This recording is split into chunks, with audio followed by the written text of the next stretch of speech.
Olá, pessoal. Vamos resolver algumas questões de fisiologia humana que caíram na prova do Enem. Vai servir para ajudar vocês a entender, né? Também trabalhar a prática de exercícios após o estudo para essa prova, tá bom? Bom, vamos para a primeira questão, que foi do ano de 2009. Para que todos os órgãos do corpo humano funcionem em boas condições, é necessário que a temperatura do corpo fique sempre entre 36 e 37 graus Celsius. Para manter-se dentro dessa faixa, em dias de muito calor ou durante intensos exercícios físicos, uma série de mecanismos fisiológicos é acionada. Pode-se citar como principal responsável pela manutenção da temperatura corporal humana o sistema, aí tem a letra A, o digestório, pois produz enzimas que atuam na quebra de alimentos calóricos. B, imunológico, pois suas células agem no sangue, diminuindo a condução do calor. O C, sistema nervoso, pois promove a sudorese, que permite a perda de calor por meio da evaporação da água. D, reprodutor, pois secreta hormônios que alteram a temperatura, principalmente durante a menopausa. Ou E, endócrino, pois fabrica anticorpos, que por sua vez atuam na variação do diâmetro dos vasos periféricos. Bom, para responder essa questão é importante que se conheça o corpo humano e seus sistemas e como ele trabalha para nos proteger. O objetivo é sempre sobreviver. Então, o nosso corpo ele trabalha em conjunto para que esse objetivo ele seja alcançado. Então, se a nossa temperatura corpórea ela não estiver entre 36 e 37 graus, significa que ela está maior do que o devido. Então, algumas consequências podem vir por conta desse aumento da temperatura. E uma dessas consequências é a desnaturação de proteína, certo? Um exemplo bem básico e fácil é quando você cozinha um ovo, ele muda o seu estado físico. Por quê? Porque a proteína, a clara do ovo, ela desnatura. Então, essa desnaturação de proteína, ela não pode mais voltar ao seu estado original, à sua forma biológica. Quando você cozinha o ovo, esse processo ele é irreversível. Você não pode mais descozinhar o ovo, por exemplo. Então, o aumento da temperatura em nosso corpo, ele pode fazer com que isso aconteça. Agora vamos analisar, né? Será que o sistema responsável pela manutenção da manutenção da temperatura corpórea da gente é o sistema digestório, o imunológico? Bom, o sistema imunológico é um conjunto de células que estão em nossos vasos sanguíneos e tem a função de nos proteger de vírus, de bactérias, dentre outros patógenos, tá? O sistema nervoso ele é dividido entre o central e o periférico. E ele possui, é como se fosse, vamos pensar no CPU de um computador. Se o nosso cérebro, se o nosso sistema nervoso ele não funciona, nada mais vai funcionar em nosso corpo. Ficaremos inválidos. Pense na morte encefálica, por exemplo. Quando a pessoa ela tem uma morte encefálica, alguns órgãos eles podem até continuar funcionando por conta das máquinas, mas a pessoa ela se torna inválida. É o que as pessoas chamam de modo vegetativo. O sistema reprodutor, que é a letra D, pois secreta hormônios que alteram a temperatura, principalmente durante a menopausa, ou é endócrino? Bom, essa questão aí eu acredito que ela seja fácil para vocês também, mas tem duas questões que a gente pode ficar meio na dúvida, que é a letra C e a letra E. Porque a gente fala de aumento da temperatura corpórea, e aí você pode lembrar das glândulas sudoríparas, né, que fazem parte do sistema endócrino e é responsável pela liberação de suor.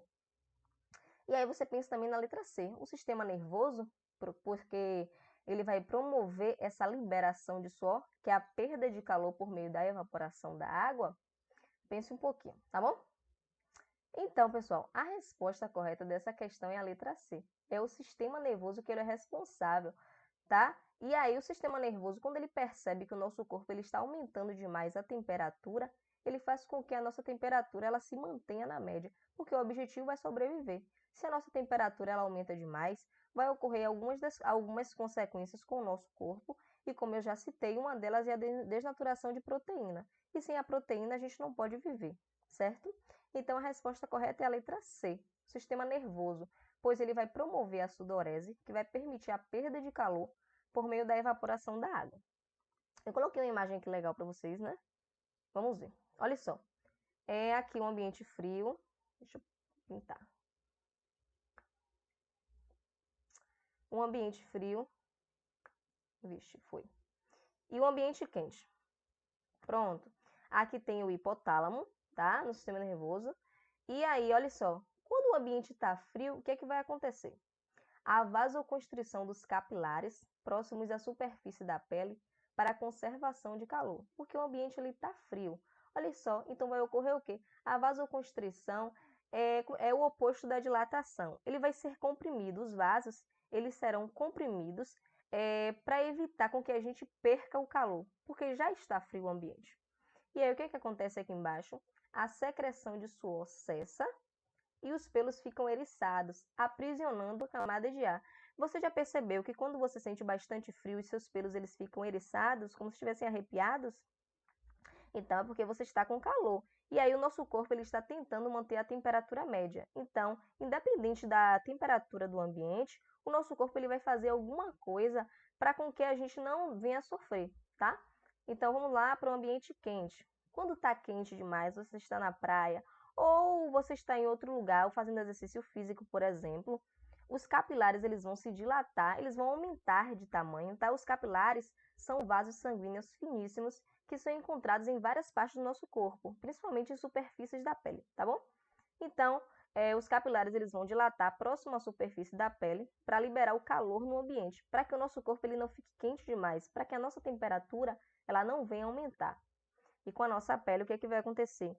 As glândulas sudoríparas, como eu falei para vocês, elas irão secretar o suor e vai ocasionar perda de calor após a evaporação.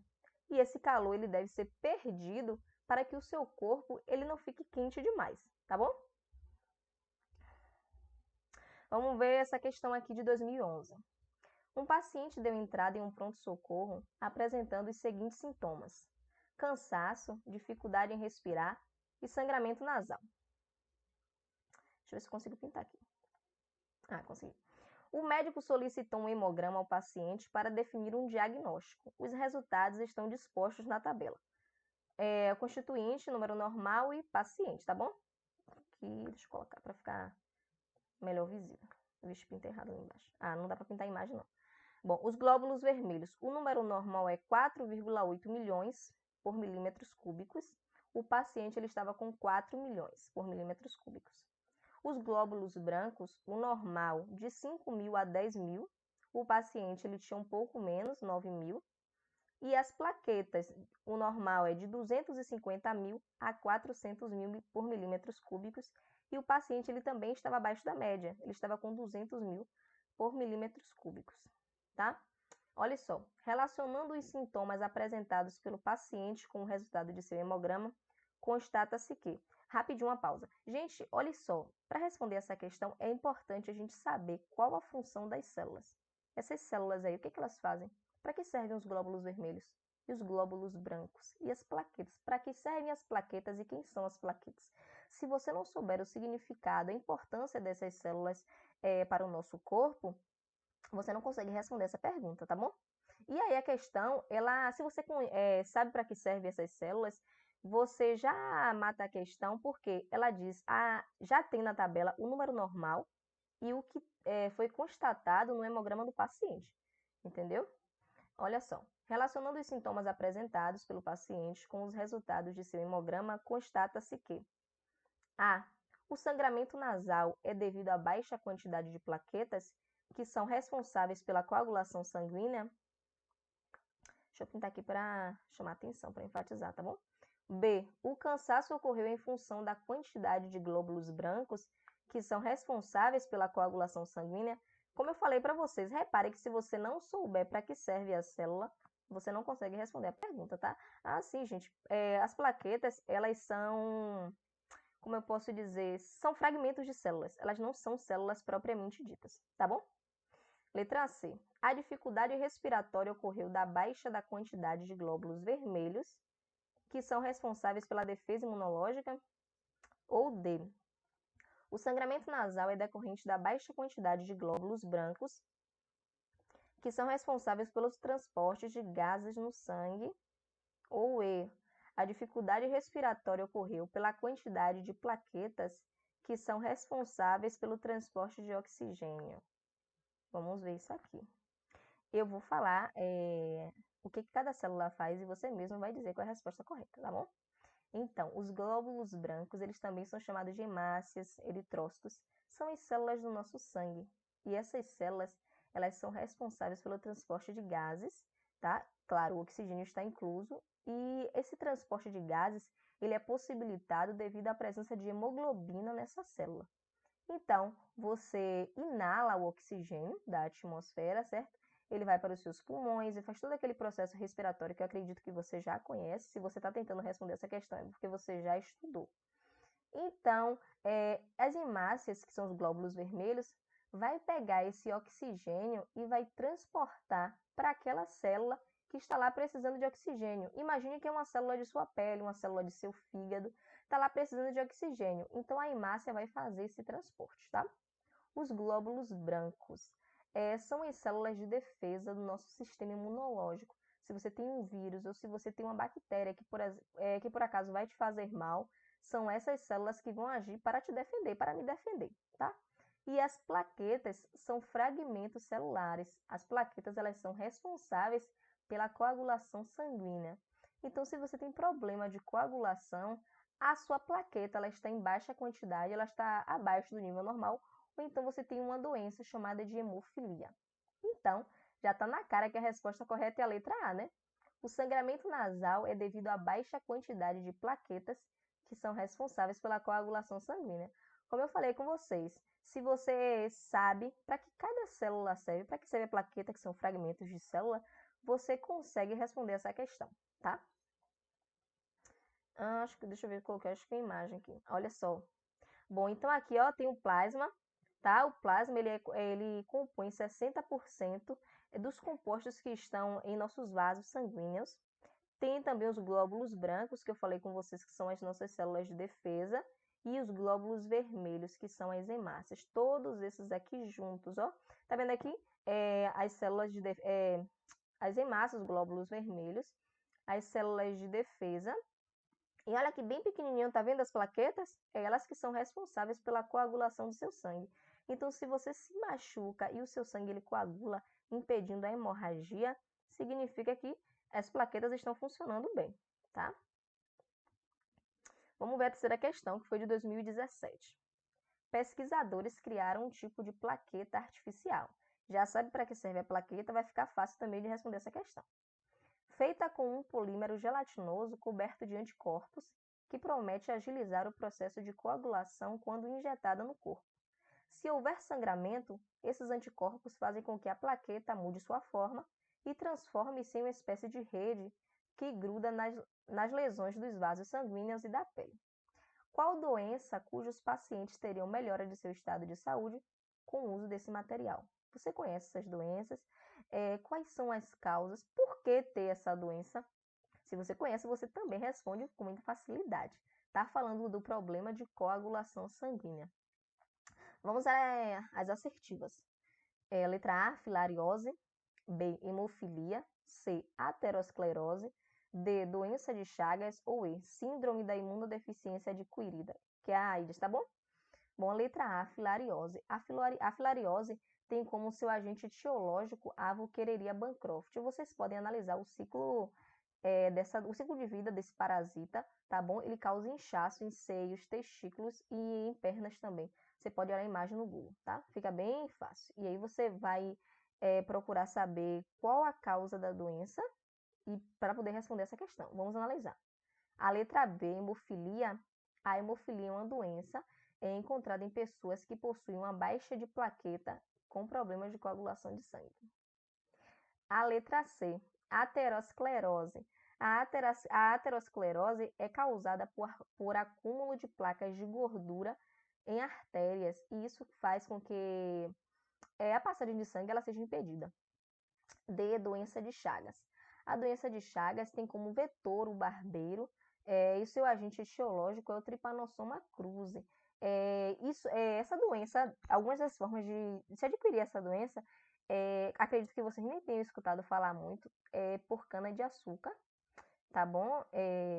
o suco, né, da cana-de-açúcar pode ter o barbeiro, o vetor da doença, e ao espremer você vai matar o barbeiro, mas você não vai matar o protozoário causador da doença. Então você pode pegar essa doença dessa forma.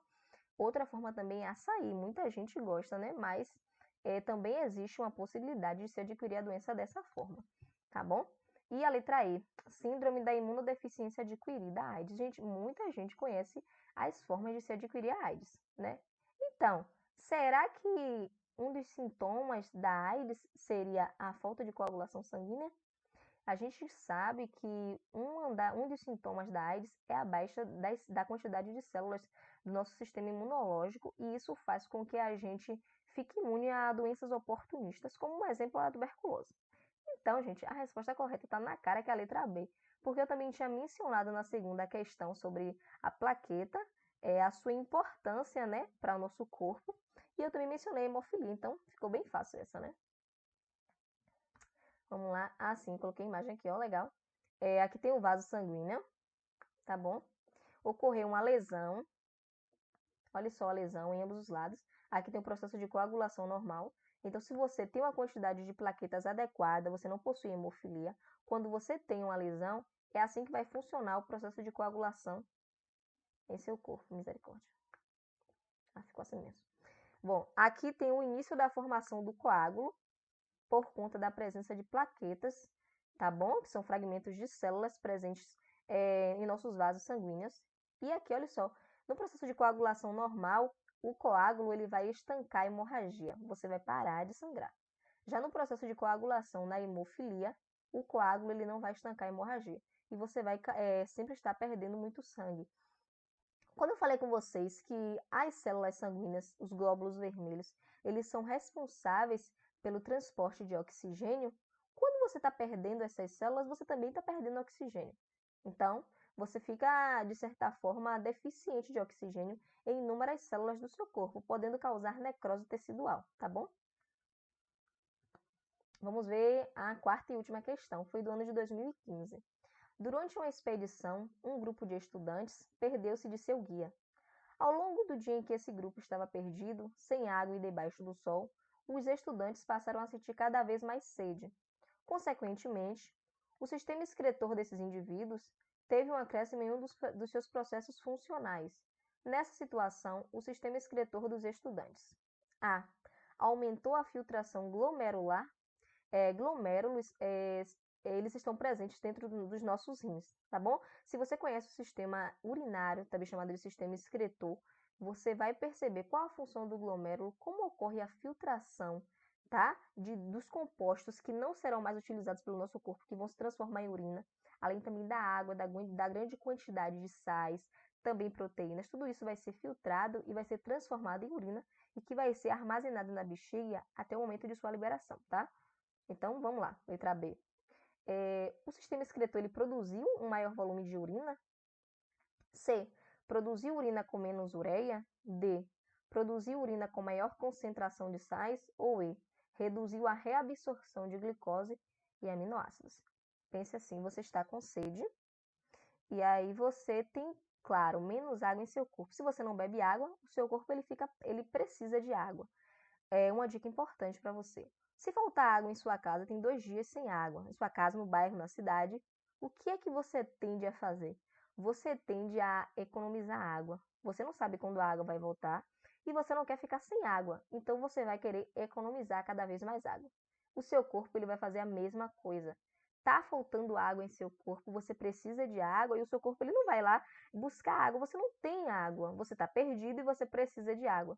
O que o seu corpo vai fazer para que você sobreviva?